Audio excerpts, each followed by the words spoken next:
Tumaas ng halos 20 pesos kada kilo ang presyo ng ilang panindang isda sa Talipapa Market sa Barangay Mabini, Cabanatuan City.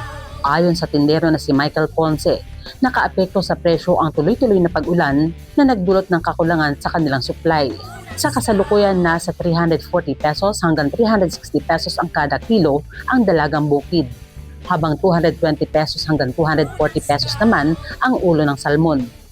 Ang bangus ay nasa 280 pesos hanggang 300 pesos kada kilo, habang 150 pesos hanggang 160 pesos kada kilo naman ang tilapia.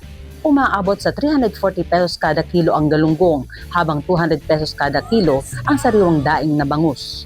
Nasa 150 pesos kada kilo naman ang tahong, habang umaabot sa 550 pesos kada kilo ang hipon. Ayon kay Ponce, mas matumal ang huli ng isda kumpara sa dati dahil sa patuloy na pag-ulan. Matumal po kaysa sa dati. Kaya lang tiyagaan lang po talaga. Ini-invite ko po sila na punta rito sa Michael Seafood sa Mabini Station.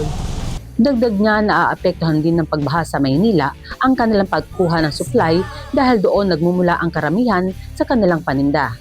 Sa kabila nito, patuloy ang kanilang pagtitinda sa araw-araw mula alas 6 ng umaga hanggang alas 7 ng gabi.